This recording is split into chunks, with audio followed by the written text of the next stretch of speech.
Tokutani bandeko bisika to mesana kokutana poto tongo ekolo Kongo to lobaka na bosolo na Kin 24 télévision to lobaka to tongo ekolo Kongo po etongama boyi malamba na mboka bisika bozwa kabiyano na mitune belé etali kotambola dini ekolo etondanki tabato mayele pe bonya mokolo mwalelo tokobeta lisolo to masolo etali maïnyoso ezali contouré processus électoral to bobonga sami poto kini mapono minekolo Congo dépôt à la candidature na présidentielle, publication, il y a liste définie, liste il y a CENI par rapport à la députation provinciale, où nous sommes dit contouré processus électoral, tout colobé mon colombo lelo. Donc on bet appeler sur l'Italie sécurité, na moniele kolo to bengi na lopoto na est de la République, tant que kimia ils ont gina noté, biso to kotikate kolobé la makambo Italie sécurité, il y a est de la République démocratique du Congo. Boyi malamba na mboka, ba obandi mimbela na bino. Topesa bino bien mituna boko mituna tozali na esengo ya koyamba mwana mboka Cherubin Kapenda wazali moko na bakadre minene na kati ya Union Sacrée mwana mboka boye malamu toyambio na esengo opesa makanisi bien na mituna ya baimboka atondi botondi ndeko Yves pour la ndela uti na mboka yo e na pesi ba ko débattre na nganya sombote la pesi ba kongomani nyonso na bosani te bana mbinza bisika ba konga motolo la pesi ba ngopo mote la pesi bana to ya AVP ya son excellence Moïse Nzangi mote et puis ba kongomani nyonso bazolanda biso de partout la pesi ba ngopo mende ko Yves la ligne na rappeler loko moko pour la beaucoup ministre ngaliema la pesi ba félicitations dit merci pour na musalo ya sali et des jours autour les cas aleki na chaque boutique au izara sur la route de Matadi et d'ici bango o bakuta salité bakuta boutique wana na moni ba niveau d'élevé DGC ba tout bazana magasin wana ba nettoyer na moni komo bazolo ba salité na ba terrasse na tongi botongi.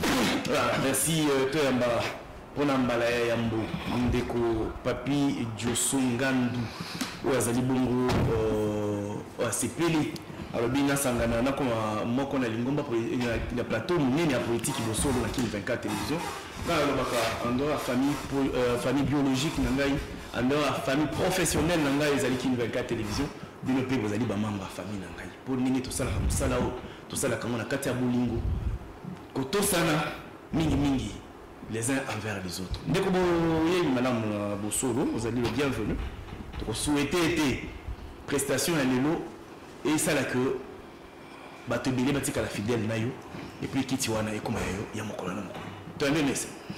Merci beaucoup ndeko Yves, merci na tata Nzambe o asali que lelo tozwa bakoki ya koya na plateau na bino ko kabola pe moi makanisi na biso parce que la plupart ya bato oyo bazali kolanda biso na ndako toleki bango te mais biso tozwi des chances ya koya na plateau na yo na pesi pe bao wapi tokabola na bango plateau ya lelo mbote merci na yo pe nakobosana te mokonzi ya mboka Félix Antoine Tshisekedi Tshilombo Fachi Beton.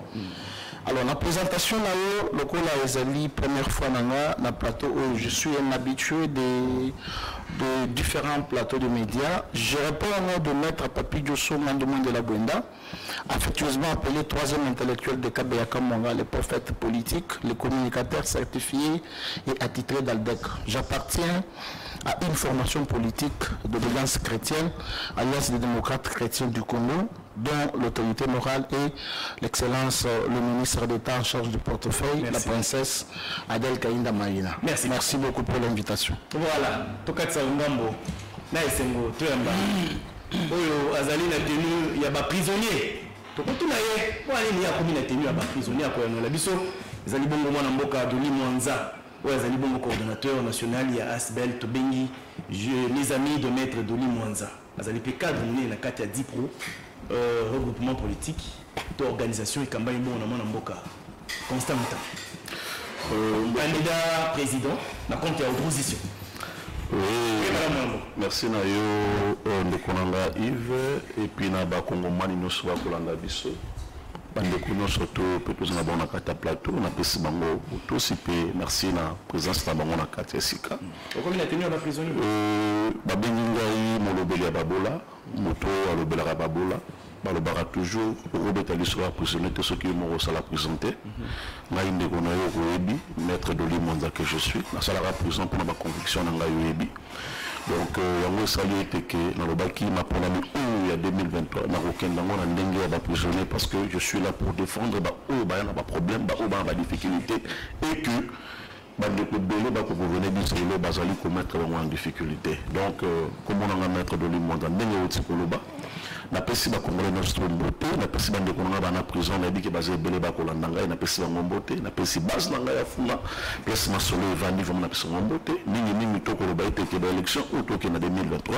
ils ont ba élection moko partisanté pour to komona bandeko belé bien que ba komona bango za retenu na CENI comme étant ba candidat mais bango garder toujours la faute na bango ba ministre ils doivent démissionner aux gouverneurs aux candidats tu dois démissionner pour l'élection ils sont équitable à tous. Merci beaucoup ministre à portefeuille que toi ça qui déjà circulaire naie na katina mo aza kosenga ba nyonso bazali ba charge à l'état ba ko démissionner pour pas que sa chance au kende d'égal à égal na baninga na mapolini sinon ba on va utiliser ba moyen de l'état. C'est la application on les alliés sur le plan administratif il faut na ba ministre na ba dama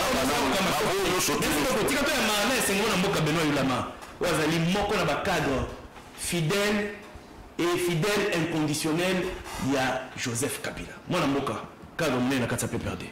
To yambo nesi. Merci pour l'invitation. Et puis je vous remercie personnellement de m'avoir assisté pendant le deuil de ma mère. Et Belé Bazalaka Yako Benga. Et je n'attendrai pas que vous puissiez mourir pour que je vienne témoigner que vous avez été avec moi dans mon moment de douleur. Merci à ta famille. Un très grand merci. Et Pena Baibans, c'est Taki Bisso, nous avons Bisso de Sambelaka à Kanissela Bango. Pleurez avec ce qui plaît et réjouissez-vous avec ceux qui se réjouissent. Ça, c'est la parole de Dieu. Et merci pour l'invitation. Nous sommes disposés. Na kubeta ba qualificatif et bulletin ni bani ba beti awa na ba prophète politique ba prophète je crois qu'il n'y a pas de diable sur le plateau je crois qu'il n'y a pas de diable sur le plateau et que nous allons certainement alors si c'est autoproclamé c'est aussi la question qui vous a donc établi serviteur de Dieu entendons voir. Merci pour l'invitation. Merci beaucoup. Vous avez merci Nayoke tout droit dans mon thème.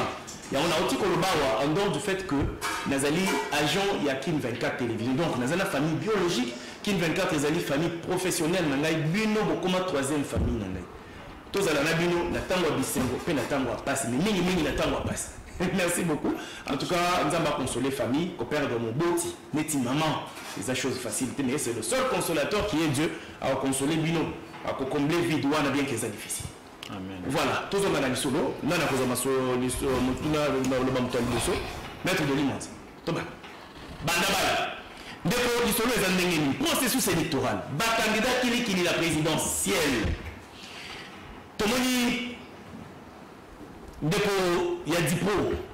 Constant Moutamba. Moutamba déposé qu'il y a l'Iboso, il y a organisation de Bino. Pour la opposition, Moutamba déposé l'Iboso. Des commentateurs pour nous m'apprendre à la libre. Pour déposer c'est le même jour. Tu veux enregistrer un candidat, nous sous ainsi de suite. Ah, toi, pour le Moukolomalo, Ndeko Denis Mukwege, Munganga. Moutamba Bissara maman. Il n'est pas déposé.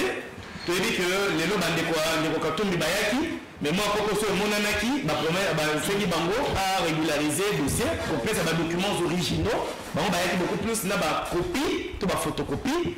Donc on va les temps on peut redéposer le mais même on dit trouver dans la cam. Donc Martin Fayou le Madibi. Il y a qui si ba postuler te ba rêve brisé la politique ya ba sur za Kolanda, il y a donc déposer mon Koloma lobby.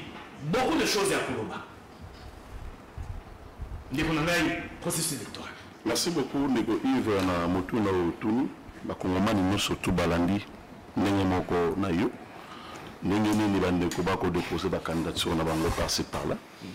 Mingi na Kopé Sambote na Monamboka Otobeng na Komba Constant Moutamba, qui est le président de DIPRO, le premier du Congolais, au jeunesse Tomboli et Simbina Maboko, pour qu'il a posé candidature naïe, Otobeng Yango, la candidature à rupture.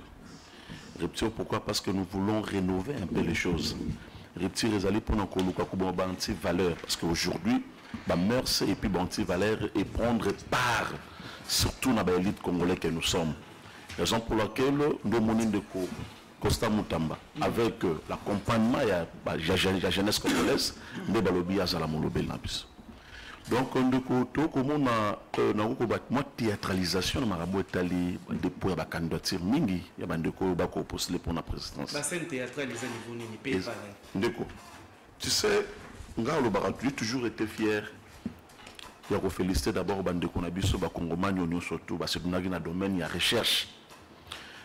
Entre autres, le docteur Mukwege. Scientifique. Scientifique.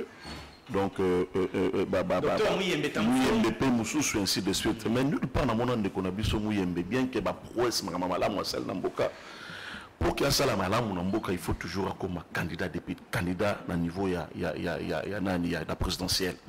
Donc, tant qu'on perd de valeur dans Amboka Nabiso, quand tu es médecin, tu peux avoir tel ou tel prix et 5 ans à la candidat. Tu peux servir le pays autrement. Au Tikalika scientifique. Au Tikalika scientifique. Parce que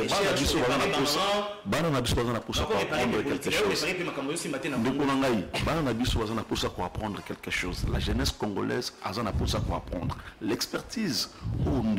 Na boy ko sa publicité na utuko déposer candidature to babinga raïso qui réparateur ya bateau tout ça il pouvait bien rester en optique wana ça pouvait avancer les choses mais autour monde sous aventure sous sami balé au monde de Failo oyo yemoko lo bagi ganote à ko déposer candidature on ne sait pas quel virement politique va sali pour que à mettre à côté bateau no surtout ba comme maillé pour la candidature na ye atali ata passe na bango te parce que bande connaît belé batikali ko poser candidature te mais il a préféré que ndeye moko bon on ne sait pas il va aller là-bas avec quelle majorité bon question mark donc to koloba été le Congo c'est un patrimoine le Congo a besoin des hommes forts tout ça na pour ça ya ba doté noté voilà et ndeko quand on moni wana izala kaka ye raison pour laquelle chez nous on dit la dipo pour que ndeko Constant Moutamba azala candidat il y a eu des primaires aujourd'hui la primaire est salamaki bandeko ebelo ko mona bango ba ozala candidat tout na bango na ba formation politique na bango la primaire est salamate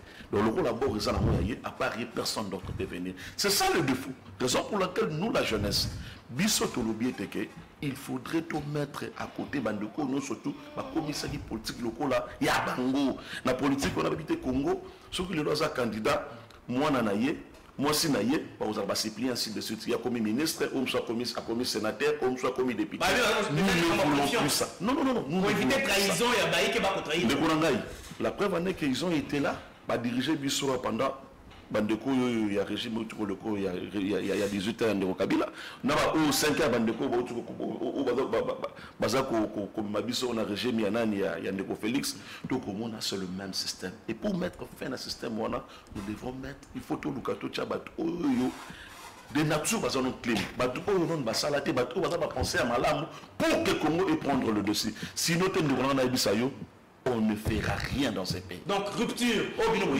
Rupture. Merci beaucoup. Personne n'a que Foula. Ndeko Foula boye malamu. Vous allez analyste politique. Ndeko Doli Mwanza, vous allez candidat à la députation nationale, la circonscription électorale il y a mois. Funa plutôt. Numéro Tobombi Yango au moment venu to révéler Yango. Merci beaucoup. Pour ça Mobeko.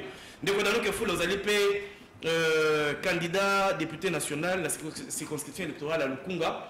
Numéro to bombeli yango au moment venu to kubimisa yango to boyi to ya utindo na mabunga oboka mobeko ebendelo mindondo mokolo malobi ndeko zali analyse politique to za ko analyser bino na biso na bino processus électoral tonga yango nanu okinde ko ndeko dolininga tonga ba candidature mususu pona ye ko kaye ko zala te mutenyo so ko sala musala ko servir mboka na domaine o ya ye neti ndeko Mukwege selon ye azali scientifique il fallait continuer ko réparer ba maman à risquer dans le monde politique, à réparer les problèmes à Congo. Yo moni ndenge ni analyse. Merci, mbote ndeko. Mbote pena ba ko débattre na ko na plateau bolimbisi. Na marita ndenga bana biba ko mesana, toza mesana na régime moko ya baraté na politique ya Congo ya ba ya ba compte rendre ya ba bonne année ya bisengo na bisengo mais ba mesana kana mabete le mal reste mandeko.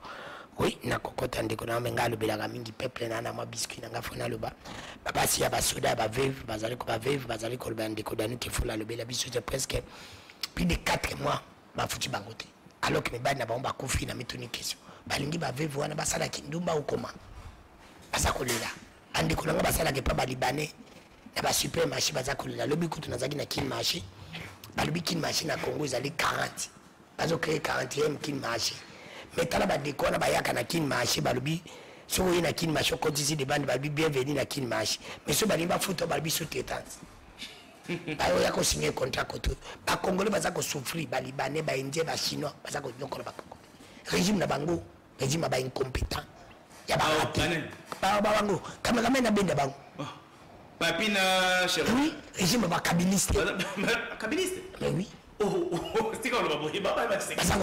bakabiliste nde bango bakisekediste lelo nde ozaoza na 4 kabiliste na plateau sofuka mais oui bazali bo beno atikali kochange couleur te ya kabiliste atikali mais bao nyonso bazali bakabiliste mais bon bakei du bon côté de l'histoire mabe eza ndeko na ngai du bon côté de l'histoire soyons du bon côté de l'histoire appelle à mokonzi ya moko problème ya koa lelo koloba te na ville province ya Kinshasa problème ya kunu na partout insalubrité partout justice nayebi te elobani tala lelo kipala moto tozalaka nga na ye na plateau bando fanda ti lelo destination inconnue mokeba depa kotisa dossier na ye requête na ti lelo barépondre Salomon Skadila koloba kutu te moto bakanga isa infraction nazalaki na ndeko lelo na plateau nazalaki na ndeko lelo na plateau nazalaki na ndeko lelo na plateau na tonga bakangaki Salomon Skadila mpona makambo troisième intellectuel de Kabila Kamon ya barate azalaki alobi o non azalaki na ye bakangaki ye mpona monduki alors que ye troisième intellectuel ya Kabila Kamonga ayebi ke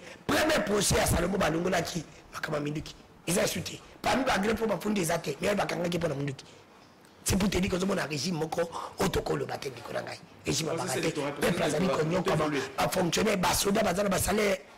N'habite na luba. Un policier. Toké na ndao qui ndiko nanga lubi makambetali. Tewani za peuple nga lubi la kanga peuple. Nga vraiment pour na peuple ndiko ponga mon pena za peuple. Et bon biso to bane. Te na habite. Pour moi je pas comme ça. Bango za s'approprier na yo ndenge ni. Pour zo mona ndeni souffrance zé para nga pezali. 10 000 francs comme muké. Lelo za na mutuka lelo za na 10 000 francs. 20 000 francs pour tika ko na processus électoral. Processus électoral. Bango bafanda kana lona bayanga nga basali émission ba mati. Poso ba bando fana biso banga ba mona souffrance banga ba lobaki. Processus électoral. Na oki ndeko nanga lobi makamba processus électoral alobi no. Ça fait ce conseil na Denis Mukwege asali mando. Ndeko nanga itika. Na ba candidature nyonso batisiko. Candidature ya mabela Kongo za mutoko soutenir. Nani? Constant Mutamba. Donc ça candidature mabela so za mabela c'est la exceptionnelle. On tika bla kokwe. C'est rien. On dit que Constant Dazana, Constant atana veni na bango so aleki mpaibi azaki. Ba opposant ya solo yewana. Il a déposé na contre. Donc on a eu la plateau azolo baba. Ko comparer docteur Mukwege na ote o azaka nani. O asala biso ba vanti ba mbonga covid comment. Non ni. Muyembe. Muyembe. Explication na Muyembe. C'est ça. Bande bongote. Bongote. Ko comparer na Muyembe te bande monte. OK, ba on est sur la scientifique. Oui, ma comparer bangote. Muyembe ko tuna covid amuka ko gérer biso te o ki desala ki comptabilima makambeleka kuna na kati. Nalo banga ngasute na ka ba valer. Malgré que nous avons un regroupement, mais Dieu t'aime que c'est quelqu'un qui mérite. Nalobi, c'est quelqu'un qui mérite. Nalobi, tous à la honnête. C'est quelqu'un. Pourquoi seulement il faut Katumbi, il faut Mbemba, il faut Moïse, il faut Félix, il faut Faïlou Kabazonga. Oui, il faut Sesanga. Il faut Kabazonga. Pourquoi seulement pas politicien? Donc Lukapé, il va déposer bientôt. Pourquoi seulement Mouto Paoutine d'Alénéa comme Yoana? Pourquoi quand on change de classe politique, tout ça va tout de suite être un scientifique à Komara? Qu'est-ce que ça les mêmes bâtiments zonga? Pourquoi? Pour moi, je pense que Dr Mukwege est un candidat valable. Je dis valable à la télévision. Bon, c'est quoi par rapport à un décorabango, Atika, Moutamba ne représente rien. Même Moutamba, ça, tu vas voir, il y a une amorcine. Même son enfant va pas voter. Quelqu'un n'a pas dit ballon pas politique. Attends, écoute, attends, conseil communal. À combien matin? Papa Moutamba, je te dis, des Kodangaï. Papa Thomas a fabriqué. Elle s'en fout du Bessami. Et bon, on a déposé, il y a pas. Il y a fait. Ils ont un candidat, monsieur Damona, au pays, nous, ça va pas fabriquer. Mais parce que les collectes à Bafon ont été, c'est sympathisant, mais quand tu es jeunesse, tu t'avais vu. C'était comme les projets. Basa les collectes opérations qui ah mais quand tu as des avantages à théâtre c'est pour que tu ne cité pas ici Faïl a droit à déposer C'est un candidat à la base. Il y a ces petits bana qui va déposer. Il y a le mot carton, tout le monde va déposer ça. À briser vrai politique, il faut pas voiler la face. Fayoulou Atindaki na congrès, moi je lui avais posé cette question à Nazalaki. Je lui avais dit, mais comment ils ont pris ça va nous Aïbisa n'a pas nous qui fout la politique on doit s'assumer. Donc il y a un vote. Andeko, majorité Balbaki, te déposer. Merci beaucoup. Mais là, nous sommes, tu as un vote. Après avoir que ça la politique, tu as une proposition à la table. Tu as un vote parce que le bien qui est déposé. Quand même, bâton va voter qui contre quand même bâton va voter. Merci beaucoup. Cher Robert, il y a une partie politique qui est liée. Merci. Cher Robert. Il y a un processus électoral dans ma programme. Merci beaucoup.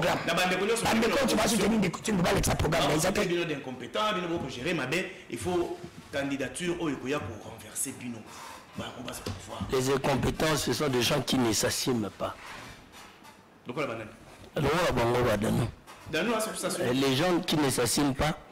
Et pourquoi aller aux élections pour la primaire, pour pas candidat? Pourquoi vous ne l'avez pas fait avec les députés nationaux et provinciaux? Question à la autres. Ce qu'ils ont fait aujourd'hui, ils devaient le faire bien avant. La députation nationale et provinciale. Parce qu'aujourd'hui, s'il arrive, bon, comme il s'imagine de fois, s'il arrive que tout chacun a net, comment il va gérer? Alors ça, la coalition, c'est ce qui est à la coalition. Sans majorité, mais à Sangaï, il y a la majorité. Il ne faut pas traiter les gens des incompétents pendant que vous-même vous... Et ça, papa, quand on gère, on a été, aligné à gérer Mboka. Ils sont battés. Ils sont battés, ils ont déjà que Fissi et Salema. Mboka et Koya. En parlant, non, qui n'ont des pauvres candidatures. En parlant des candidats, à Outi Oloba, on a ligné à rebondir directement pour Nana Boussanate. À Outi Olobela, à Outi Ominimissé, docteur Mouyembe. Parce que mon frère Monzaki à côté, il a essayé un peu de faire l'apologie des docteurs. D'ailleurs, peut-être vous ne connaissez pas M. Mouyembe. Vous avez connu M. Mouyembe à l'époque de Fachi, peut-être. C'est le seul les plus grands épidémiologues du Congo, de l'Afrique. Asilisa Ebola, na niveau Niger, na l'Oli à Congo à l'époque à Mobutu. Asilisa Ebola, na niveau Niger, côté de Libéria, c'est lui qui avait fini. C'est l'expert. Asa expert. La épidémie. Même Oyo. Au monde qui c'est Oyo, Johnson. C'est le fruit du travail de Mouyembe. Mais comme tous les Africains,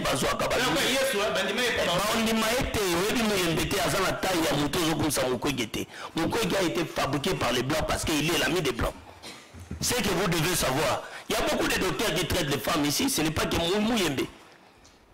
Ceux qui ont fait l'apologie de Mouyembe, c'est les Blancs, parce qu'il est leur ami. Nous savons comment ils entretiennent des relations.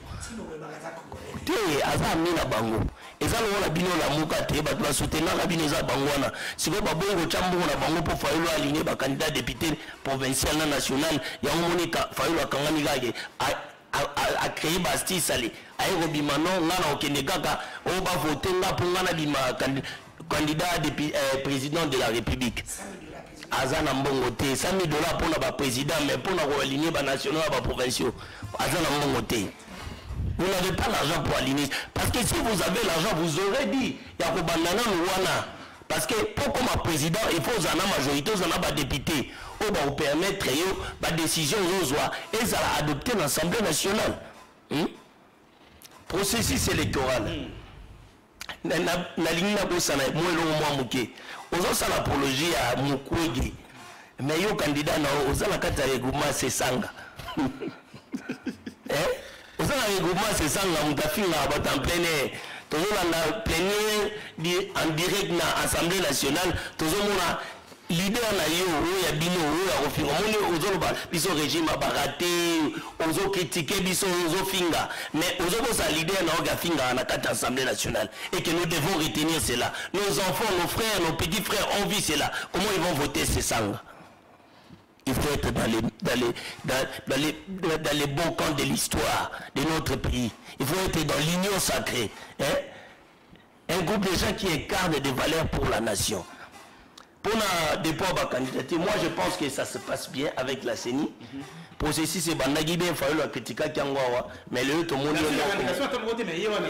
comme quoi derrière ba revendication na enyo swana kwa sala ki abosa nyango et là qui va nous poser la question pour notre dans le lobby il doit s'assumer et pourquoi il n'avait pas assumé auparavant il devait d'abord assumer déposer d'abord des candidatures quand on lui avait dit que non processus c'est ça bien et ça crédible parce qu'on a aligné même les gens de l'Europe où il y a commissaire à la Mouka balinga ba voter bato yo bazara bato na yo na baboke chubanani balinga ba combattant na topesi ba otiko possibilité Kadima avec la CENI de Kadima il les a donné la possibilité pour la paix à Bango au Bakopona mais il fallait la boire mais cette fois-ci animer que processus électoral et ça malamu côté à dépôt ba candidature namoni ya ba provinciaux ba liste utikobima il y a de cela je pense 3 jours au signé pays provisoire photos élastiques définitives parce que na makambo les accords constitutionnels ndenda za geste près makata makambo na suka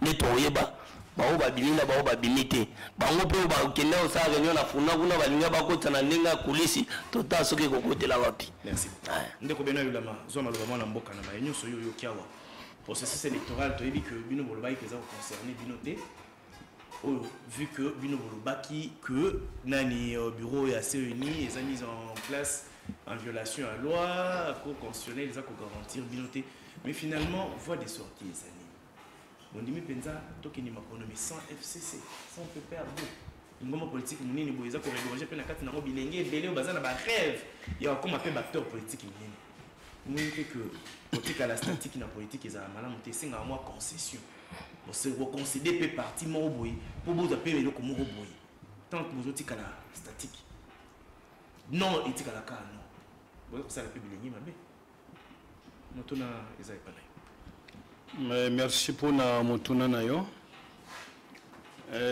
d'emblée d'abord par rapport à la question na kolobaki ce n'est pas une option politique mais c'est un choix qui était nécessaire par rapport à la situation où nous avons na Katia au Babengi commission électorale nationale indépendante. Tout cela qui d'abord Tata Mokonzi Akala Joseph Kabila a cela qui analyse la situation nous sur la Katia processus électoral. Kubanda violation à la constitution on de Kochilombo s'est fait obtenir une majorité en pleine législature. Aye ko analyser susu bilongi o bazana kati ya CENI izaka bilongi ekolo moko ya tribu moko na bao basombi o basombi bachina poche basombi na kanyaka ba maje matembo wana na ba manara wana basombi wana basi na bango soyez disciplinés basi na bango na bana bango baza ba candidat pour na compte idio sucré sika ba bato bayiba biso mbongo ya rame baza kuna. Et le troisième élément, c'est le caractère même consensuel et le processus électoral. Ce qui est bien préambule et la constitution à Bissau, dans la commission électorale nationale indépendante, là, il y a des éléments où ils ont prouvé que les Congolais vont ensemble, c'est le caractère consensuel. C'est-à-dire, au-delà de la divergence, lorsqu'il faut dégager un consensus pour que les bâtonnons soient clair, on le faisait. Et malheureusement, dans le processus de Zanangolelo, ils allaient à Bulukutu. Yayambo Ndekochumbo, comme il est d'habitude, dans sa nature, n'a jamais respecté un accord. Aïbike, il est lié. Il y a côté la constitution fonctionner normalement, puisqu'il y a Aïbike, il y a un juge, il y a un constitutionnel, il y a un bandeko. Aïbike, il y a un CENI, il y a Aïbike, il y a une banque centrale, il y a Aïbike, il y a un intérieur, il y a. Donc pour lui, Italie y est à Mouketi. Et na koyoka mai et bandaki kolekana na négociation interne na bango. Ba négociation interne na bango. To yamba batu na bango. Nous savons de quoi nous parlons. Ba yokana ki ke bango bazwa majorité à 350 députés. Yé Tata Mokonzi soit 100. Bango bo batikali basali liste bakaboli 250 députés pour basala majorité basi ba négocier basala déjà ça existe déjà ba détail na kosoko lingi na kopeso ba détail mosusu. RSL mindenge wana kaka na groupe na bango de balandan de Kufayulu, balandan de Kushadari, bakenda na Senko. Si boye bakate, ça je peux vous révéler ça aujourd'hui. Faites-nous des révélations. Bango ba obité. Soki botiki qui dépasse ça même processus au tina suka. Même biso batutoza balier, togozangelo kwa malunga. Il faut faire pression, il faut changer maintenant les choses. Et il n'y a personne qui va venir me contredire, sauf au Baïbi Bizombo Waran. Il va le contrer. 1,8 million de dollars. Et lorsqu'ils ont fait ça, il y a eu des contacts, on a tenté de vérifier, effectivement on a trouvé. Et le premier élément indique c'est le bossé que rassurer bisous que tout est déjà boutiqué. Ba machine, ba kutiango, na bandako, na ba mituka, na obarole na bana, na machine et enrôlé wana, enrôlement wana ya bateau bazwaki, bazwango aseni, donc il n'a jamais été en mesure d'expliquer comment la machine est commune à ba mituka na bango, qui na bandako na bango. Le deuxième indice c'est qui nous a rassuré que certainement le plan déjà fini, déjà fini, c'est le refus au catégorique.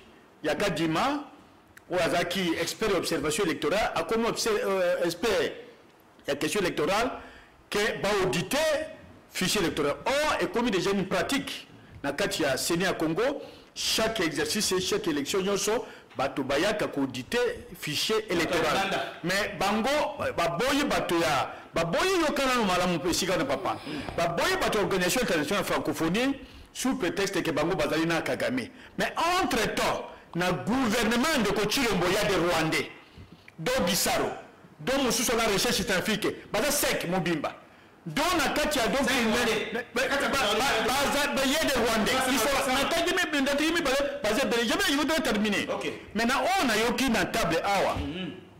Bon, j'ai du mal même à rebondir, parce qu'apparemment, ils n'ont pas communiqué. Voilà. L'un qui est à ma droite voudrait faire valoir déjà sa candidature, qu'il est candidat qui est éligible, oui, il peut accepter et tout ça. Mais à en France, nous avions Lionel Jospin, un professeur d'université, parmi les éminents professeurs dans la France. Il a été Premier ministre, il a été président de la République, candidat président de la République. Et Hollande a été président de la République, économiste et consort. Alors, entrer dans les fondamentaux de la gestion, il y a la compétence. C'est un débat inutile puisque chacun spécialité dans son domaine. Merci beaucoup. Il est capable dans son domaine. Alors, renchérir que bon, PPRD, mais je crois que c'est grâce au PPRD que vous avez aujourd'hui énormément de chaînes dans la ville de Kinshasa qui vous permettent de bien communiquer Boutambola. Merci beaucoup. C'est grâce au PPRD que Ndeko Tshombo va devenir président de la République. C'est grâce au PPRD que tout le reste. Et quand on parle, permettez-moi sincèrement, alors quand on parle de la communauté internationale, jeunes gens, peut-être vous ne connaissez pas ce qui s'est passé. Mike Hammer, c'est qui a mené le président, un président de la République pour que les convités tombent, papa Naye. Il était qui? Parmi les Bayam Bongo, pour pas me mailler dans la Maison Blanche. Pour quel travail? Merci. Et les lobbies, au Bayaka a réclamé 600 millions de dollars. Oui, Bango. Merci. Et que je ne reprends mais je vole jusqu'à la fin, comment ça se passe? Troisième intellectuel de Kameyaka Mwanga. Zamaloba. Oyoki Maïno sur le Bamiao. Nekodanu, alobi na bino vous avez incompétent. Vous allez dans le tâtonnement. Vous allez maîtriser le côté. Oki mise au point de Benoît Lolama, oki ndeko Doli Mwanzandenga lobi, tonga pena no processus électoral. Na ba candidat ba se ba déposer, na ba on va déposer pe. Maloba na mboka. Merci beaucoup mwana mboka. Na maïnyoso na yoki na plateau awa. Mulo komini hein. S'il vous plaît. Na maïnyoso na yoki na plateau awa. Je regarde d'abord Benoît Yolama en face et je vais lui dire une chose. Si ce vieux n'est pas sorcier, c'est que Azangi âme. Parce que c'est dans l'âme où il y a les sentiments et les plaisirs. Moi, la maman Clémentine Tango Zubokonzi, légalement. Moi, la maman Clémentine? Oui. Maman Clémentine. 2006. Tu as une question à la seconde assistance à l'oba. Mais aux autres, c'est des choses que tu as embrouillées. S'il vous plaît, maintenant qu'il y a un argumentaire. Ok. Moi, la maman Clémentine Tango Zubokonzi en 2006, légalement, il a commencé à travailler avec les vieux. Premier ministre a nommé Chibala, et plutôt Kizenga, un vieux papa de plus de 80 ans, akomaki kolala na bureau. Il a totalement oublié la jeunesse. Kabila komi na suka ya bokonzi na ye. Atikeli biso Chibala. On arrive na coalition FCC Cash. Ba pesi biso Yilumkamba. 2015, Kabila pleure. Il dit, je manquais 15 personnes à mes côtés pour qu'il n'ait changé Congo.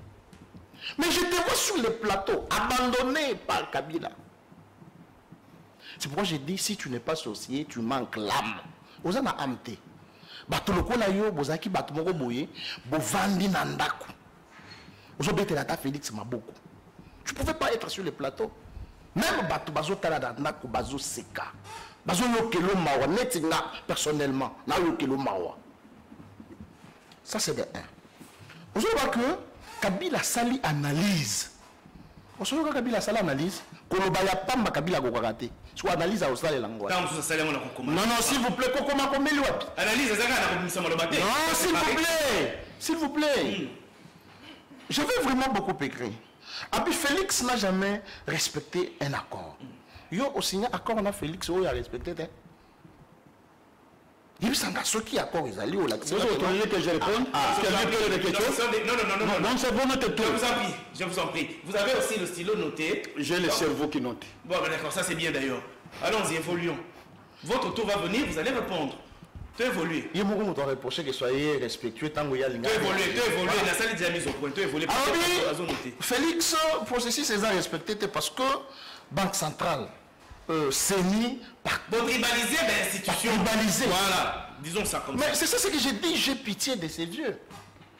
À l'époque où maman Clémentine a zagué na beaucoup. Mais finalement, s'il vous plaît, il faut comprendre. J'ai un sens communicationnel différent des autres. Vous allez vous habituer avec moi. Merci. Et tout le monde était du PPRD. Là, ça n'a pas posé de problème. Yola m'a dit encore quoi? Il faut maintenant changer les choses. Vous allez changer les choses comment? Est-ce que vous croyez que ceux qui bino font des comptes du Congo, ou soit partie des personnes à la recherche de détournement PPRD, pour assister à la processus électoral, le ciel va tomber sur nos têtes? Ça c'est Lambert Mende Bino Alobaka. Ça ne va changer rien. En 2006, tu sais qu'il y a Boyaka. Bon, ça n'a pas élection. Et il y a des résultats. Au le gouvernement congolais, il y a le Rwandais. En tout cas, cette phrase n'a pas été dans le plateau. Qui ont nommé les généraux rwandais dans Arbe? Olanda, professeur Kalel était. Les plateaux, ils ont dit yo, c'est avec respect parce que vous avez représenté moi, maman Clémentine. Et on a 65% de commandement militaire dans l'armée rwandaise. Bino on dit que le service de renseignement rwandais et kota awa et planaka na site minier pour essayer la biso sécurité. N'est-ce pas Bino? Félix Tshisekedi. Et aujourd'hui tu dis que il faut tout changer les choses, il faut tout changer Makambo. Et que Félix a nommé Barwandais. Il faut avoir honte. Place Kabila Zana Kingakati. Kabila Tchibino na prison spirituelle au Tobengi Kingakati. Il faut oublier ma place. Et je vais te délivrer aujourd'hui en tant que prophète politique. Alors, je viens chez Dano Kefola. S'il vous plaît, chaque jour sur le plateau, Naïb Sakayo, Tika Comédie. S'il vous plaît. Ça n'a pas effort ya kotanga po okokako okozwa lecture ou sangisia on a argumentaire nayo ba te bele ba sekaka yo pour soutenir la candidature il y a Délice Sanga, un rebelle, celui qui a le sang humain dans ma boko. Les noms il faut tout le problème il y a sécurité sur ces plateaux de journalistes. Mais c'est Sanga comme lui c'est Sanga, celui qui est bien placé pour nous expliquer son makambo ya sécurité en tant que rebelle. Alors Mutamba Aza candidature, la candidature la plus mauvaise et ça pour peser ya Mutamba. Bien sûr, la zone d'Ima. Dans le fleuve, il y a des gros poissons, il y a des petits poissons. Mais la candidature de Mutamba Azali est considérée comme un fretin. Mais c'est un jeune qu'il faut encourager parce qu'il a osé Yo, na évité ceux qui ont continué à postuler le candidat président de la République. Via constant. C'est vrai. Ok, il a parti, il y a moto, il y a bon bat. Ba Congolais, yo na ye ndenge bovandi boy. Boza ba bomi, boza na makila bat na maboko. Yo la maye ke fola. Faut avoir honte. Alors, ceux qui ça toqué deuxième tour à parole. Voilà. Bon, na ceux qui ça na kota siko na processus. Oui, na processus électoral na lo bata na candidat moko. Juste non juste tellement moko moko te lo bata. Bon, na candidat moko. Voilà, moko ka capitaine sur ça fait la deuxième tour. Je prends par exemple Martin Fayoul. Lorsque le processus a commencé, Fayoulou a bandi koloba loba. Mais tant on dit que toujours pour ça, bah comme qu'on paie sa carte d'électeur. La première personne qui a kokinde kozo, Fayoulou mango akekozo. Fayoulou na koki ko bengaye enfant politique. Comment ça? Vous savez, il y a certaines personnes avancées en âge, mais bazali ko poser ba acte comme bana. Zelama tangelo ba caractéristique à bana. Rapidement. S'il te plaît. Tu peux mettre baninga ba réagir. Le plus que non, je t'en prie, nazana kono liboso na ngai. Sinon on est injuste. Dans nous comme dans ça police à débat, nazana kono je sais suivre l'évolution de tout le monde à partir de kono. Merci. Ndoko Doli. Rebondissement en 1 minute et demie si m'a répondre à ma question. Merci beaucoup. Deko bino na opposition. Bon monité que démon et division. Oyo a s'implanta à racine na kati opposition. Tomoni yango na régime ya Ndeko Kabila d'étape na nyonso où l'opposition était incapable. La langage moko. Quand tu prends parole à opposition, atika la opona maté depuis Mobeko Etiama, na misolo nyonso batia ko na gérer en opposition, betika la ko le maté. Donc mais que démon a des akola na binoté, ti na régime de Tshisekedi. Alors que Bero Akala il fallait que servir bino. Ndeko Yves, merci beaucoup na question na yo ki ba. Tout ça à 2 minutes et demie hein. Chrono. L'hiver ne uti ko lo. Donc moi c'est ka wa bandeko ba uti ko bimisa awa. Quand tu parles de l'opposition, la question c'est de savoir qui est opposant, qui ne l'est pas. Mais on veut que le bien, bateau bazo gérer té. Ndeko c'est sans en opposition. Moi je dirais non parce que bon on va formater Union Sacrée. Dans nous on peut répondre. Azamoto Union Sacrée, je peux même citer un des ministres à ce sang-là. Non, Ndeko Nangai. Au combattre l'une parce que bon aux habitants, bino ba créer Union Sacrée, au combattre nous sunde d'abord na bino. Où ça rejoue la population papa. Il a parlé de la contradiction ici, tant de contradictions dans Malobanen de Kodani. De Kodani. Voilà, au moni pourquoi Bilongi Moussou Kakawana de Posamen de Costa Moutamba n'a jamais figuré parmi tous ces mondes-là. Que Bilonga Sika ou Yakoluka Yamouanat. Bilonga Sika Koluka, c'est un jeune. Il a pris l'audace et le pouvoir soutenu par la jeunesse. Il y a aucun opposé candidature la jeunesse ya Congo. Ndeko Dani. Ce qui est président il y a parti nayo car à l'élo on a révoqué. Vous avez mérité. Pour nani ba révoqué. Nous redonner des commandes à Zuma Loba ah WhatsApp ko betali sur la c'est sangate. Ah la sabiso guide ya muta ko décider. Tantôt il parle de décider qui est Fayoulou, tantôt il défend Mukwege, tantôt il est Mokose. Mais c'est ça na oyo ya sali kaza candidat député national avec la solo na été. Ndeko nangai. Omoni Sogotali Ndeko Mukwege. Nous connaissons quand même comment est-ce que Marambo est au Salam. Otali Ndeko Mukwege. Tala na simana et on regarde déposer candidat. C'est bana ba simana.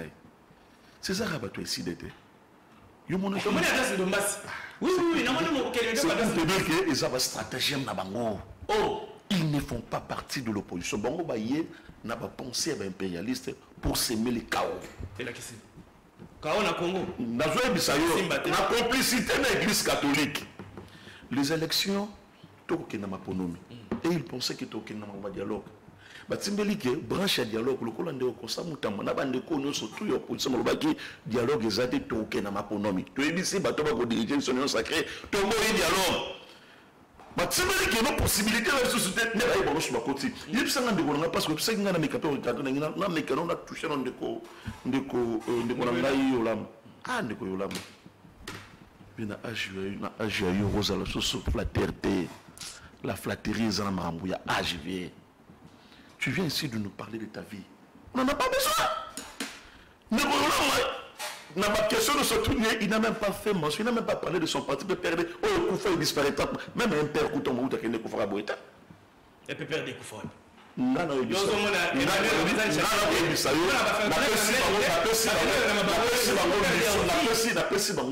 pour perdre. Mission Moussikate. Quand on a terrain à RTNCA, moi meeting, ils seront incapables de nous. Mais les confrères, on a été comme ça, moi, à la démonstration, on a niveau, etc. Mais il n'y a pas de répondre à qui. Piaka. Mais quand on a réussi à revenir de Coco Samutamba, à Fretin, à Moutouassi, on a eu ça. Peut-être il n'a pas eu. Ah oui, là, je dois répondre à mon ami. Il ne connaît pas l'histoire. Mon frère, toi, tu n'as pas connu Obama. Obama était parmi les bateaux en route pour la candidature à niveau des États-Unis. Mais il a surpris tout le monde. Merci. Personne n'a monopole, il y a population. Donc il y a ma économie. Nous allons vous prouver le contraire. Réaction, 1 minute et demie. 1 minute et demie, on répond dans mon touna. Des mots, il y a division dans l'opposition. Et ça, quand nous autres, on a bino. Et c'est qu'il va délivrer bino. Heureusement, on a plateau, vous avez un prophète politique. Après délivrer, mon livre, il y a division dans l'opposition. Il faut le roi. Bon, présenter au moins candidat unique à opposition. Face à Félix Tshisekedi. Au moins, il m'a force l'union sur Toto et l'union sacrée. Basé comme plébiscité Félix Tshisekedi. Mais côté là, on va consolider force. L'union fait la force. Mais pas Nabino Bozo Kende. En ordre dispersé. Beaucoup Kabola Bavoa Nabino. Sima, Boya président élu. Beaucoup de difficultés à gouverner. Malheureusement, Ndeko Mexique. Chrono marche. Vraiment, il y a un problème qui va dire que l'union sacrée. Parce qu'il y a un problème qui va communiquer. Ndeko na bino ba communiquer boya na TV poni po bande ko na bino ba ko yo ngam tali boso mtu na mataki na TV ce n'est que normal le but qu'il faut le bila régime ngai mtu na mataki oui les journalistes oui ngam na mataki ah ok des politiques aussi mtu na mataki ça ina parce que na iba te ba ya le bani de ko biso to le kana TV MC ya zakite azali na ibite photo na zaina est ba yina je te dis na ibite so zaki wapi parce que makambo ba koloba alobi nanga lobi tala ye alobi fayu la zaina po mambongo ndeko nanga yo penzo le kizike so komi na bokonzi na Congo ndo zimbongo parce que même discours lobi awa même discours yo lobi même discours yo lobi bando inos e bandeko ya pepe de balbaga lobi ko procès na mbongo te lelo yo po lobi yango c'est pour te dire que na Congo so komi ka mokonzi uzimbongo oyiba mbongo leta yo mtu bingate yo sko pepe de usani makamuna mais pepe de bando ba opela kalati opposé na mbongo te kisekeza za mbongo apa sa campagne ndeko langai sipote ke bino bolobi na uki ndeko langadi ndeko na bandeli koloba kwanga ngodata omoni bolobi le moka bo compagnie ke ndadu ndeko danu ki fule libre d'esprit na butangi koma sisanga da répondre te sko ngala beta bel yo répondre te bon vieux c'est la simika bel au réagir mon que ngalo tala pas est-ce que débat est ma personnalité mais attends koma sisanga non non mais président na yo bitali sur le président na yo siko ngala lobi na koloba te on comprend différence zanga na Rozo banga akoloba nini akoloba nini pe pas on comprend que ngala za ngai na za libre d'esprit siko yo za liberté so lobi ka makambo yo sakete ba viré yo monde alobeli fayu la be de temkodi c'est ça la démocratie cela veut dire quoi na bandeli moninga pona ngai en tant que ba modèle c'est ça la scène politique ou à cause de la vie en tant que politicien il y a ma bête ça me regarde pas mais en tant que député en tant que parlementaire pour moi as un modèle yé na ri Thomas Lokondo so ari Thomas Lokondo asalaka parti nangana ke de la parti et bah ça ba modèle pour nanga je suis contre Denis c'est ça nga comparer en tant que parlementaire na mama d'elle tchabango sur le plan parlementaire bah où tu vas dire pas député ils ont candidature en 2018 il y a 2018 ça bango ba loi en tant que ba député bah ça nous ça moko et quand ils a bandati na les madame Mofinga voilà ce qu'on a répondu alors bien les sous de kolanga un peu du respect de l'église catholique ngam na lobango te bandeko ya nyosa ko ba pesi bino entre guillemets ocha pwana nini ya na candidature bango ba lobake bataka 50-50 l'église catholique pour pas comme la pouvoir balibite bataka 50-50 na kosa mutamba On jeunesse. Ils ont dit comment pas de candidature à président. Ils ont une boutique. Ils ont un peu jeune, non? C'est qui connaît? Ah, Maxime de Kolanga Idinga. Tu comprends bien ça? Ils ont un peu jeune. Et c'est jeune, ça va y aller bosser de Kolanga. Ils ont dit c'est pour te dire que tu es là. On te dit que c'est le bilan de pour la moutuna là. Des mots à division. Des mots à division. Papa qui s'était dit. Papa, dans 2006. Kabila kende kina bakebele mbemba kele na yemoko aisa coalition to lobambe bamtaganya 2011 Kabila zakina batunyoso na bango na Del Kainda zakina bati basangania Kabila mumemaki to papa kiseketa kanya to yena 2018 lisusu Kabila kena bango bazali bele baba banedi ozotaka bisepika na Del Kainda na bati bazali pa benda ya beta bati kushinzo haute pa bati pa bakenda Kabila to lobana kiseketa zakika ina na kamera. C'est pour te dire qu'à ta opposition, baké ya kusangana. Baké na face na bango. Baza na candidat ou baza candidat, baza mi balo baza ka faible. Comme ça mon tabanan de continuer. Tu comme bien de continuer mais que il a travaillé, il a mal travaillé. Il a cause na candidat ou baza faible ba candidat nyos. Merci. Peut-être mon code salari na failli pas qu'on gagner. Attends ça na Moïse pas qu'on gagner. C'est pour te dire comme Bobby candidat. Réaction 1 minute et demie. On perd parce qu'on a bilan négatif. Nanga Ezaboui, Ndeko. Apparemment, Union Sacrée, na façon d'abino à gérer, Ezali, le chien aboie, la caravane passe. Bozali, qu'on en compte ma revendication, il y a Bandeko en face d'abinoté, donc une partie à opposition. Aucune de Koyola Mandenga le bien. Vous considérez tel que mon côté la revendication na bango. Oh, pour na bango Ezali fondé et pas l'abino besoin on est non fondé. Bande kwa fayu lubo kiti fayu la revendiquer yemo kwa matiti amoni que vous allez ko fongwa maté yemo kwa zongeli processus est-ce que ba gérera kabum Congo a besoin na bana nenyo ensemble parce que ba obakende ba misusu batikana ce n'est pas juste natonjo botondi mona mboka na olinga avant toutefois na répondre na motuno et puis na répondu na Ipsande Koyolama on doit se respecter mutuellement na plateau babenga batu et jeune homme. Nous sommes des citoyens congolais, nous devons se respecter mutuellement. Là, je ne permets pas. Ok. Ndekoyola malobi na seni na bandino na Ndekoyolama.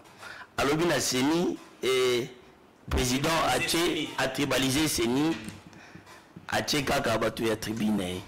Ça me fait très mal lorsque j'attends un vieux qui dit ce genre de choses et puis il a déjà géré. Ils ont géré. Et ça va passer. Parce que ce tozongi la CENI à la fois passé, où il y a Ezagi à Kabila, au moins la présidente CENI à Zaïga Moussouaïli, ça n'a pas posé problème. Le président tout la CENI au Baleki, tous les trois élections, c'était Bazagi Batou à Kabila, il y a ethnie, Swahilifone, Ngoï Moulunda, Azagi Moussouaïli. Adjoint au Alandagiye, Bazaïka, na Malumalu, Tobano na Malumalu.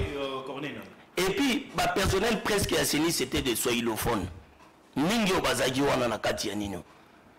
Mais le loso okoti na seni omoni kadi mazali mais le sel Moulouba. Sel Moulouba. Les restes na biwana. Oui oui. Attends lelo akobo ya manara wazande ko secrétaire général na bango. Chadari olobaki basomaki bango. Mais faut tout na ce secrétaire général neni bazoyi muswahili mususu te o azaya ya FCC basomai bazuka ka o azotana. La famille aïe. Dis-moi la Zam Congo. Dis-moi la Congo. Je parle de Manara. Dis-moi la Congo. Et on me soit rapporté à Est. C'est les a composé dans la tribune tous les coins en République. Ils ont représenté la Katia Seni. On les a fait débat. Ils ont acharnement contre les tribus Louba. Vous n'aimez pas de Balouba parce que vous êtes président Zamoulou. Et s'il y a un Moulouba qui travaille bien, on ne peut pas les mettre dans une entreprise publique. Pour la sauter pas Joana parce que ça quand on il faut évoluer. La zone qui sous alors bien en cours constitutionnel à Tchébande Konaï. On a tous les tribalismes, on tribalisme et animé. Autoloba, alors président de la République a aboyi auditeur il y a nini audité et pas banani ya nini ya francophonie OIF audité parce que basana Rwandais pourtant président Félix a nommé Rwandais. Détrompez-vous, messieurs, vous devez savoir que dans ce pays, tous ont constitué peuple, plusieurs peuples. Tous ont nilotique, tous ont bantou, tous ont soudanais. Semi bantou. So ok kuna na nini na niveau ya ngwandi kuna na ba nord aussi du Ubangi au monde que nous avons des Soudanais. So ok na province orientale au monde ba ema baza batu o baza ba nilotique baza ndambu neti batuchi mais ce ne sont pas des Tutsi rwandais, ce sont des Congolais. Alors n'attribuez pas à son excellence Guizaro qui est de mon quartier que Aza Rwandais, non. C'est un Tutsi mais Tutsi congolais. Et lui-même, il n'aime pas qu'on l'appelle Rwandais, parce que nous avons des amis auxquels nous avons grandi ensemble. À l'époque, à Mobutu, Rwandais, ce sont des Congolais. C'est sauf qu'il est nilotique. Il est nilotique, mais il n'est pas Rwandais. Qui est Rwandais? Kabila, a infiltré, a cotisé. Moi, j'ai habité avec les pasteurs Roniga. Les pasteurs Roniga, dans une même avenue. Les grands frères de Bosco Taganda, les pasteurs Roniga, Kabila Kotisa Bango Awa, en tant que Congolais, mais ce sont des Rwandais. Tozongi na Sukawana s'il te plaît, Ngunga. Pasteur Roniga Azali Rwandais. On a dit que Tozoka ba revendication na Bango. Pourquoi, lorsque le président de la République a tongi pour la Kaluka, Kaluka ezalaki na frontière na Selembao ezalaki mai bato bazofuta 200 pour akatisa balega na libaya. Le président de la République a tenu non seulement pour a tenu na presse réunir ango na kutana bana Kaluka na ba descente nanga bana Kaluka ba ebisi biso kuna ezalaki beaucoup plus fayulu oyebi ke kuna bango bashibazebele. Mais aujourd'hui lorsque tu entres à Kaluka ata na ebi que ce bon posa ba obat zelana sil sana sinon bazana Kaluka balisinga Félix alongoli Kaluka komba Kaluka tanga bongisi pour na chena ba mwinda ba komo benga ngole local Luc. Merci balongoli on a lingale comme na français comme Luc. Merci de komeno lama réaction aux ana pour ça pour les lopenza motonyo sozi canon na ya mondo ki atieli yo de komuta mabeti dans que fou la chrétien prophète politique abeta. Réaction d'ailleurs, mais est-ce que c'est possible? Et c'est un peu différent. Nathan Obuno Bukanga, tout le monde au moins opposition à elle va mon komoko. Tout bino bozaka analogique opposition, tu as besoin de sa résistance, na évité au fixer dans bien qu'on pourrait rebondir dans la union sur le cas. Moi les débits sont trop gérer bon ensemble. Nako Bandana, je dis jeune parce que vous me reconnaissez, je suis vieux. Je suis votre aîné. Peut-être si j'étais celui qui allait faire beaucoup d'enfants avant, vous seriez même mon enfant. Et je ne changerai pas cela. Et vous avez encore du chemin à parcourir. La dernière partie d'intervention dont vous allez suivre à la maison, vous avez encore du chemin à parcourir. Heureusement, ici, je ne suis pas venu vous rendre la vie difficile, sinon vous sortiez dans des conditions tout à fait difficiles sur le plateau. Et peut-être vous faites comme certains l'ont fait. Vous dites, Kabila a mené le pasteur, un pasteur rwandais, il a amené ici à Kinshasa, et le pasteur est le grand frère du colonel général Bosco Tanganda. Où est la rationalité? Donc c'est ce que vous êtes en train de dire. Qui peut vous croire? Qui peut vous croire? Et vous dites que nous sommes dans un même quartier, nous avons habité ensemble, ce sont des unités qui ne sont pas des Rwandais. Mais lui-même, le ministre des Travaux publics est passé sur les antennes de la RTNC. Après Kampala, il dit, nous n'avons pas mandaté que Kagame de parler à notre nom. Et lorsque vous arrivez à Goma, tout l'hôtel, c'est l'hôtel de son grand frère qui vient d'être assassiné.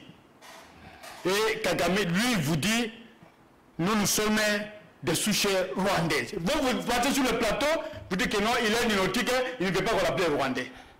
C'est quoi? Et vous oubliez qu'il a fait partie du SCD Goma. Il a fait partie du M23 qui est membre, qui a fait une déclaration politique comme étant membre de l'Union sucrée. La déclaration est là, l'Union sucrée. La déclaration est là. Cette émission-là. La déclaration est là. Cette émission, s'il te plaît. Guizaro a dit, l'excellence Guizaro a dit, nous la communauté, tous les Congolais. Il a répondu à la jeunesse. S'il te plaît, malheureusement, pas de Koubeno là. réagir, yo comment? Donc comment on peut évoluer s'il te plaît? Alors, vous dites que Kabila les a amenés, vous oubliez que nous avons eu le dialogue intercongolais. Et dans le premier volet du dialogue intercongolais, nous avons signé un accord avec le rebelle Bemba. Celui que vous dites de l'homme saint, puisque vous dites que de l'autre côté, comme l'a dit, je ne sais pas si le prophète autoproclamé, que là il y a des sangs, mais Bemba qui a été accusé de cannibalisme, où les pigments étaient mangés. Mais ça qui prouvait non, les documentaires sont là. Non, les histoires de Centrafrique, c'est ailleurs. Alors, il dit que là il y a des gens qui ont bouffé le même courant derrière nous, dans le FCC. La plupart des gens qui veulent, ils courent derrière nous. Même nos chèques, j'ai vu nos chèques, comment on appelait nos chèques à l'époque? Bien sorti boutable. Ah, nos chèques, et aujourd'hui, c'est pour. Alors, on dit Kabila a nommé au sein des services de sécurité des Rwandais, on nous dit que c'est le père Tshisekedi qui nous avait ramené le ACLT, Alliance pour la sauvegarde du dialogue intercongolais. Et en 2002, à Kisangani, il passait en revue les troupes rwandaises.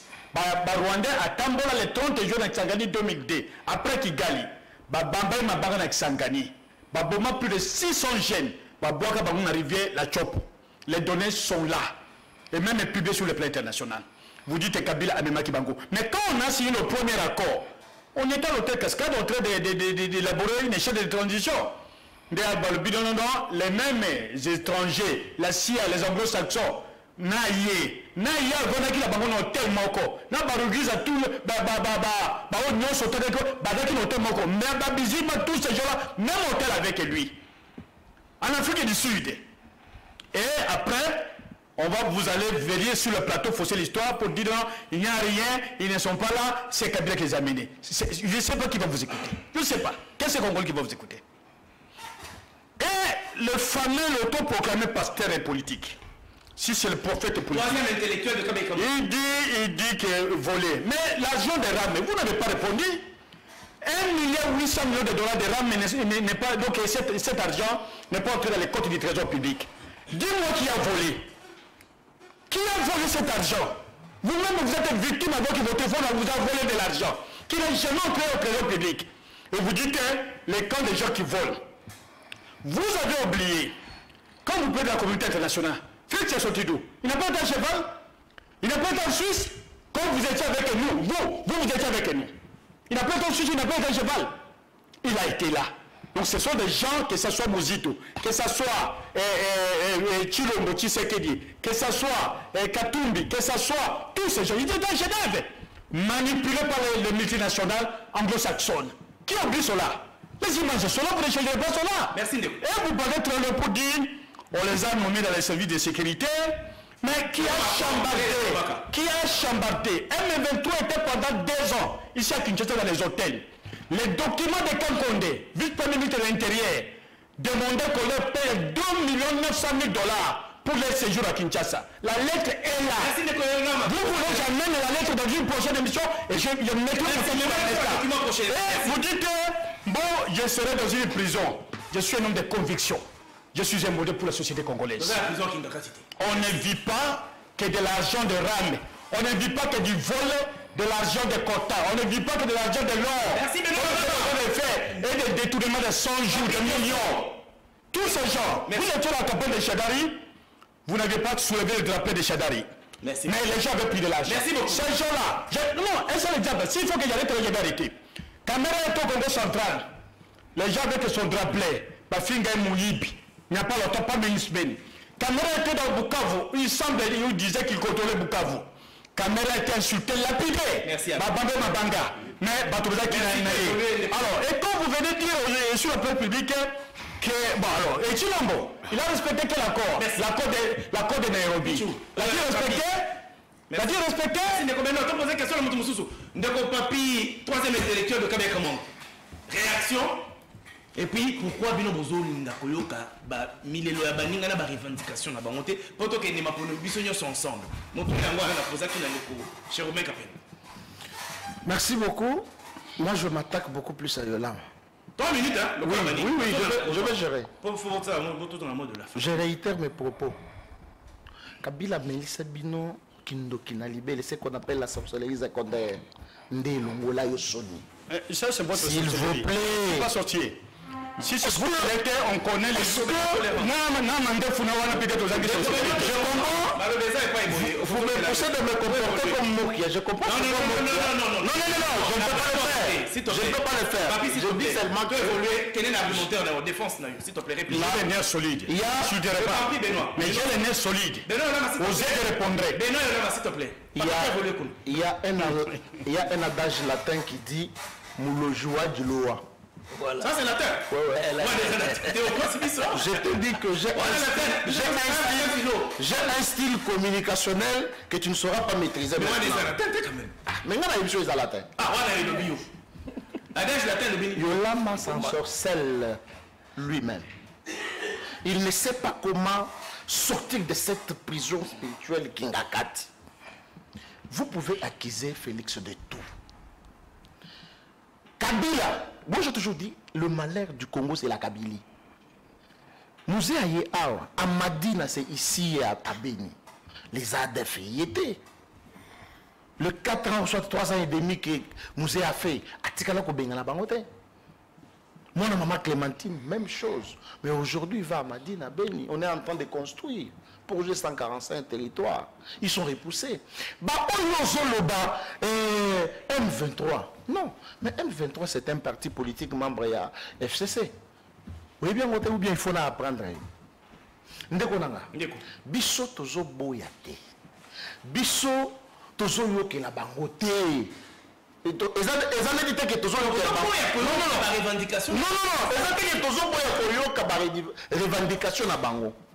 ils ont parlé, il y a audit, il y a fichier. N'est-ce pas, les fichiers est audité.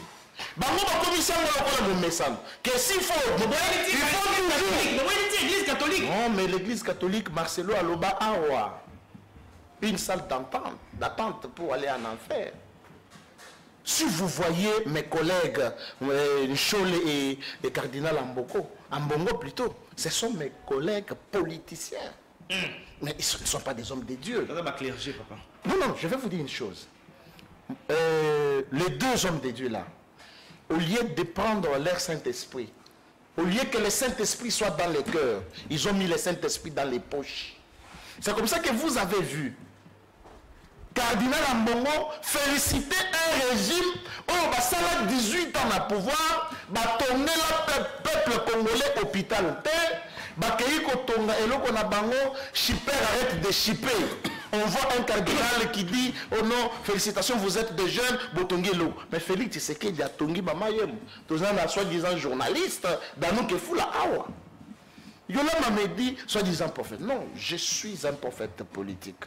J'avais dit à Joseph Kabila, Kabila a violé la constitution en 2016. Si cette constitution a été une fille, elle serait déjà morte.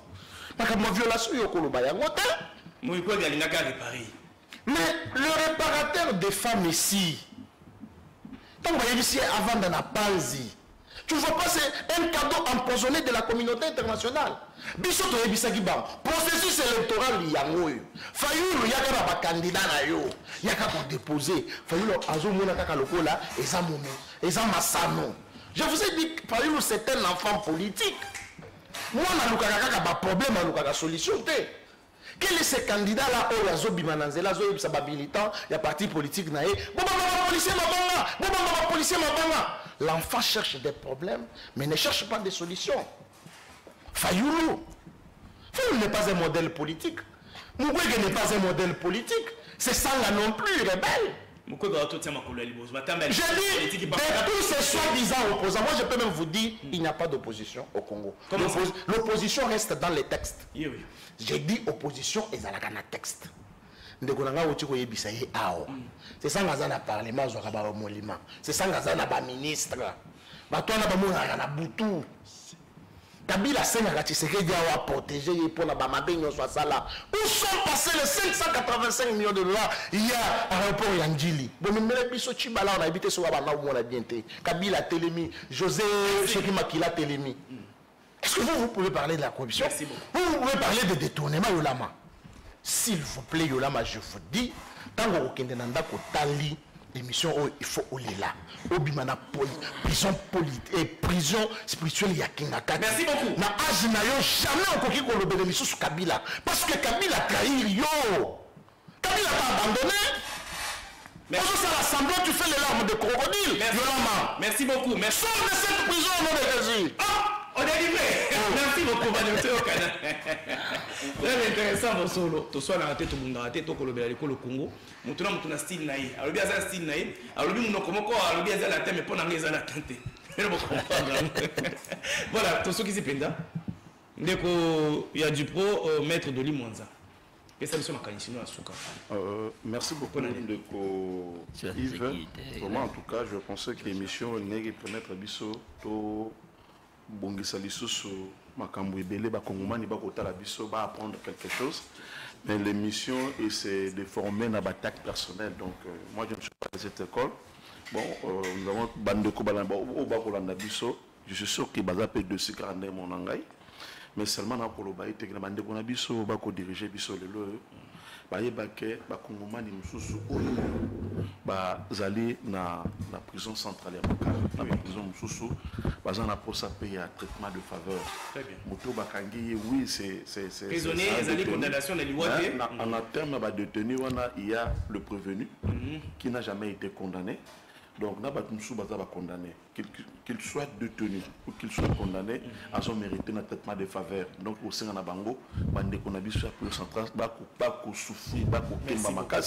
il faudrait que Bandeko dirige Bisso quelque chose, mais aussi, nous remercier Basnanga et Yafuna, Bandeko, surtout, pour les candidatures. Merci beaucoup.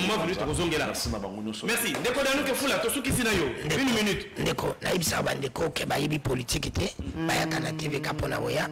Ndeko nanga yemo politique au banyango s'il te plaît ça conclure les conclusions là oui mais politique à banyango au conclusion on empêcher à conclure t'es botika conclure vraiment la bête à rajozo ça la théâtre s'il te plaît c'est une lobité yo poko dans nous évoluer tu n'as pas za bongo alobi makamba mama yembo ayibike mama yembo wana eza mutu mo libanais mo babengaka ya riche wazaki masa Kabila le balela ko basa ba kisekediste yende mutu abapesi contrat ba 5 ans après bino batu botongi yango te moni ko yibite fo yikola na yo kesu salba yi Kabila yo fundi Ndeko Tshilombo kene lelo makamungalo ba kende Ndeko Tshilombo azali Kabila biso te Kabila be nommé de Rwandais ba généraux Ndeko Tshilombo nom de Rwandais ministre tu confirmes ça communicateur ya nyonsa sacré comme ça pour les talibans di kongai na zandi mo na del kainda na zana pas politique boko na ko kende élection indépendante ya on a qui na parti boko adal que la religion mo pas que parti politique et son parti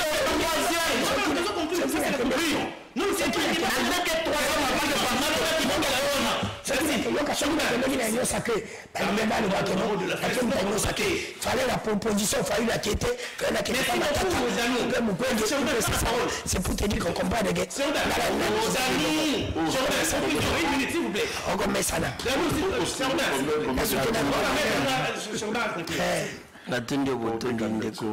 te plaît. Donc on met ça là.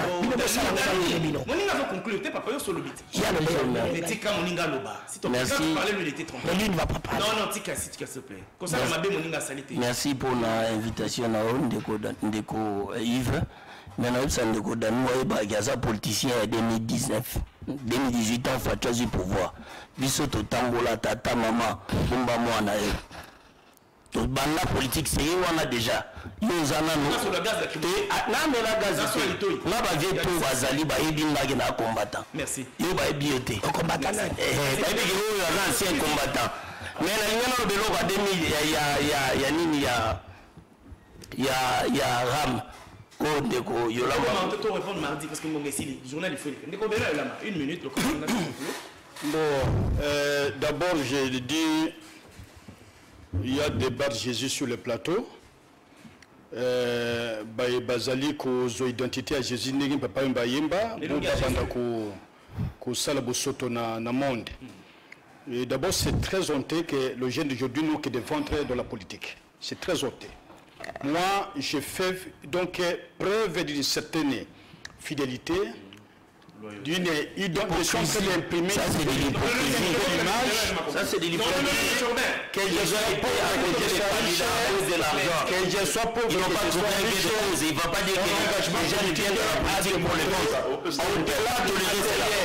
Au-delà du matériel, nous on a lié à l'opposition pendant des années. On peut vivre. J'étais dans l'histoire et allié. Vous étiez encore, je ne sais pas si c'est des bébés. Peut-être vous n'étiez même pas encore né. Va poser la question à Olenga encore poser la question à M. Chilombo. Ils vont vous confirmer qui je suis. Vous avez été Kabila pour l'argent, papa. Comme vous le faites, puisqu'on va vous distribuer de l'argent de RAM, mais pendant la campagne, peu sont ceux qui vont mettre Bilongi. Peu sont ceux qui vont mettre Bilongi. Vous pensez que vous avez fait en 2018 en acceptant la pitié de Kabila et les Tshisekedi se vont faire ça. Conclusion. Merci. Ce n'est pas nous. Nous, on va afficher la figure des Merci beaucoup pour s'il te plaît. Merci beaucoup pour l'émission. Je pense que les débats étaient à la hauteur.